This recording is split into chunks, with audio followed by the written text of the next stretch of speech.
I need help finding our daughter. On a family hiking trip, our 6-year-old daughter, Agnes, has gone missing. I've called her name many times, but there's no sign of her anywhere. It's your fault for not keeping an eye on her, my husband Zeke says coldly. You go find her yourself. In the middle of everything, he drives off alone. Wait, don't leave, I shout, running after the car, but my voice doesn't reach him. Now I'm all alone in the woods, feeling terrified about what might happen if I can't find Agnes. My name is Marley, I'm 35 years old, and Agnes just turned 6. She's a kind and sweet girl. Zeke, my husband, usually doesn't like family outings, but the day before the hike, he suggested we go hiking. He's the same age as me, and he tends to be bossy and doesn't listen to others, which has always annoyed me.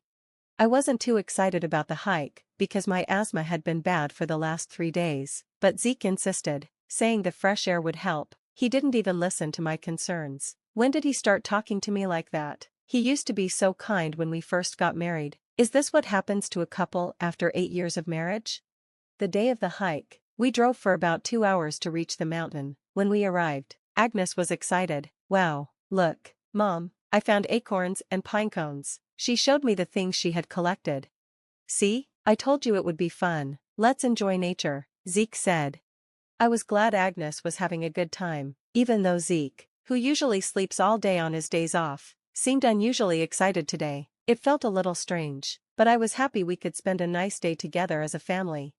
After a while, we decided to go further into the forest to see a beautiful view, but after about 30 minutes of walking, I started to feel really tired. Can we slow down a bit? I asked.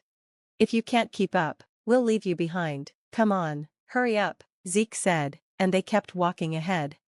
I was running out of energy, and my throat started to hurt as I started coughing. My asthma could be dangerous in this situation, I thought. Agnes is with Zeke, so she'll be okay. I should just go at my own pace.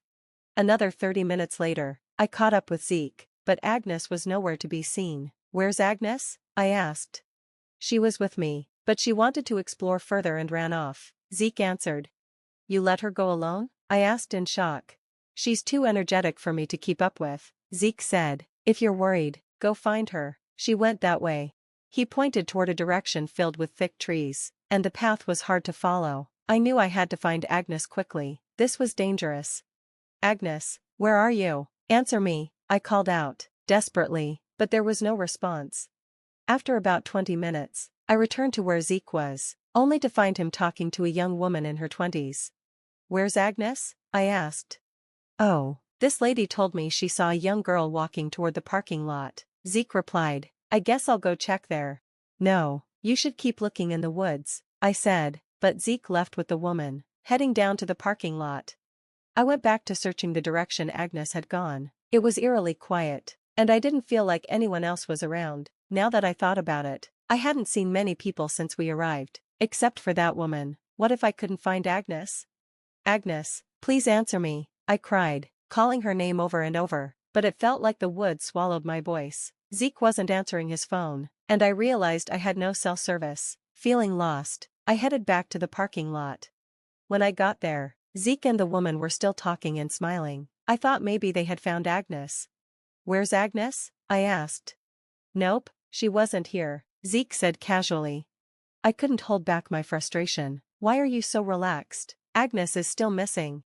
Zeke looked confused. What's wrong? Aren't you worried? Let's look again. Enough, I shouted. This is your fault for losing her. Go find her yourself. With that, Zeke got in his car and drove off. Wait, you can't be serious, I shouted after him, but it was too late. He was already gone. I tried to chase after the car, but it was too late. Zeke was already out of sight, and even when I called him, he didn't answer. He actually left us here. Soon, the young woman was also gone, and there wasn't a single car left. What should I do now? The sun was setting, and it would be dark soon. Thinking about how scared Agnes might be, I went back into the woods, but even after searching for over an hour, I found nothing. My breathing was getting worse, and the wheezing from my throat was stronger. It was getting harder to breathe, and I realized it was pointless searching alone. Finally, I remembered I should call the police, but I couldn't get any signal. After some desperate searching, I finally reached the police and found out Agnes had been safely found by a passerby. I quickly hailed a taxi to go get her. When Agnes saw me, She ran to me crying, "Mom, thank God you're okay. Are you hurt?" "No, Mom, I was scared," she said. I hugged her tightly, and maybe it was the relief, but I couldn't stop coughing. Agnes gently rubbed my back. "Mom, are you okay? Don't worry, we'll go to the hospital right away." I thanked the police officer, and we went to a nearby hospital for my asthma treatment. Luckily, it wasn't too serious, and I started feeling better after using my inhaler. But then, Agnes dropped a bombshell. "Mom, one of Dad's friends told me about a place full of beautiful flowers." I was with her, and the next thing I knew, I was alone. I was shocked. "Wait, you didn't go exploring in the woods?" "No, I wouldn't do that." Agnes pulled out her toy camera and showed me a picture she had taken. It was of the young woman Zeke had been with earlier, and they were snuggling up together, clearly more than just friends. Could he be cheating? The shock made me dizzy, and I crouched down right there. "Mom, are you okay?" Agnes asked, worried.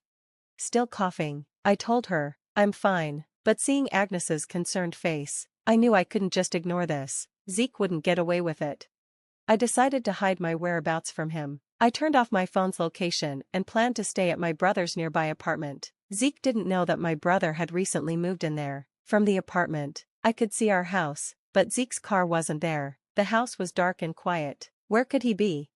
I took out my phone and called Zeke. "What do you want?" He answered. "How could you leave us behind?" I asked. "Because you're annoying," Zeke replied coldly. "So, did you find Agnes?" "Yes, Agnes is safe, but my asthma has gotten worse, so I'll be in the hospital for about a week." "Agnes will stay at my parents' house." "Really? You sound almost happy about it." "I'm just glad Agnes is safe." "Take care." Zeke's words only made me more upset. He was not only unashamed, but he was also lying openly. He didn't even ask which hospital I was in. He was probably with her now, planning something awful. I was furious, but I needed to wait until I had proof. Finally, Zeke came home late that night and left for work at his usual time the next morning. While he was away, I installed a small security camera in the house. I could watch the footage, including audio, directly on my phone. Now, I had Zeke under surveillance. That night, the woman I saw on the mountain entered our house. They sat down to dinner, drinking wine, and getting all touchy-feely. It made me feel sick. It was a good idea to take advantage of my wife's sickness and take her to the mountain. "This week, with her in the hospital, will be heaven," Zeke said. "You're so clever," the woman replied. It seemed like she was a subordinate at his workplace. They were even doing something suspicious there. I couldn't believe this was happening. I felt so betrayed, but I knew I had to catch them in the act. I quietly left my brother's house and headed home. I checked my phone to confirm they were still in the living room, then I started recording on my phone. I opened the door with a loud noise. Well, aren't we lively?" I said. "Why are you here?" "You're supposed to be in the hospital." They were caught off guard and couldn't even separate. "Help! Someone help!" they screamed. It was no longer a shock to me, I just felt pathetic. I called for an ambulance, and soon sirens wailed. Neighbors gathered outside as they heard the screams. Zeke and the woman, only covered by bed sheets, were loaded into the ambulance. As his wife, I followed them to the hospital. At the hospital, the doctor said they were fine and could leave. Zeke and his mistress were sitting on a bench, shivering, wrapped in only sheets since they had no clothes. It was so pathetic. "When did you get out of the hospital?" Zeke asked me. "I was never admitted in the first place," I replied. "I've been keeping tabs on you." "How?" he asked. "From my brother's new apartment," I said, revealing that I knew everything. "It has a clear view of our house, huh?" I sighed and handed them hospital pajamas I had borrowed from the nurse's station. I couldn't stand watching their disgrace any longer. They quickly put on the pajamas. "So, how long has this been going on?" I asked. "You've got it all wrong," Zeke said. "She just came to drop off some work documents." "Oh really?" I replied, showing Zeke the picture Agnes had taken. "This is you, leaving Agnes alone in the mountains to get cozy with her, wasn't it?" Zeke tried to act clueless. "She was gone when I realized it." But I replayed the conversation I'd heard between them in the living room. Both Zeke and the woman were clearly shaken. Still going to deny it? I said. About that. Zeke started, trying to explain. I can't believe you waited for me to be away to meet up with her. What's wrong with you? Look who's talking, I shot back. You're the one spying on me. Can you say that after leaving our sick child and me alone in the mountains?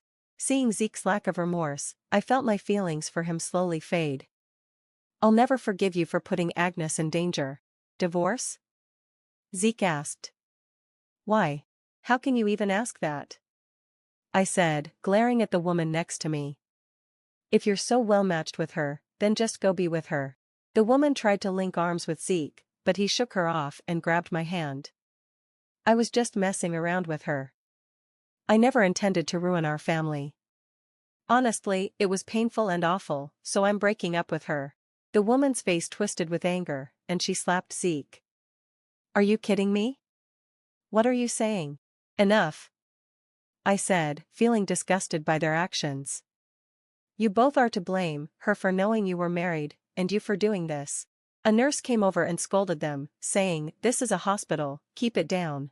They both quieted down, but I could see they still needed to do some serious self-reflection. You better prepare yourself, I said. I'm reporting you to the police for abandoning me and our young daughter in the mountains when I was sick. What is that? A crime? Zeke asked, sounding surprised. Of course it is, I replied. Yikes. Please, just forget the police, they both suddenly said, apologizing but without sincerity. I'm sorry, they said, but I could tell they didn't mean it. I bet that's not all, I said. I want the house sold, the property divided, and $30,000 for infidelity compensation. Don't forget child support for Agnes. Please forgive me, I'm sorry, Zeke said, but I wasn't having it. And you, I turned to the woman, who laid hands on Zeke, owe me $30,000 in damages as well. We can't afford that, she said. Not my problem, I replied coldly. You'll have to take out loans. Oh God, if you've learned anything, stay away from men with families, I told the woman. Please rethink this. Zeke suddenly dropped to his knees, apologizing, and the woman quickly followed suit. What is there to rethink now? I asked, looking down at both of them with disgust. No way. I'll be informing your company about this as well. Goodbye, I said, walking away from Zeke and his mistress, who were still yelling. I immediately went to the police and filed a report. Soon after, they were both arrested for abandonment charges related to me and Agnes. According to my lawyer, this was going to be a serious offense for them. Zeke and his mistress lost their jobs. I finalized the divorce and made them pay the affair settlement and child support in a lump sum. The money from selling our house was enough to cover everything, and I even managed to get a settlement from the mistress, paid from her severance package. While I was considering moving out of my brother's apartment, Ton, who had been so supportive, said, I'm worried about you and Agnes living on your own. Why don't you stay here with me? Taking him up on his offer, I've been happily living with my loving daughter and dear brother. With the stress gone, my asthma attacks have stopped, and I'm feeling great now.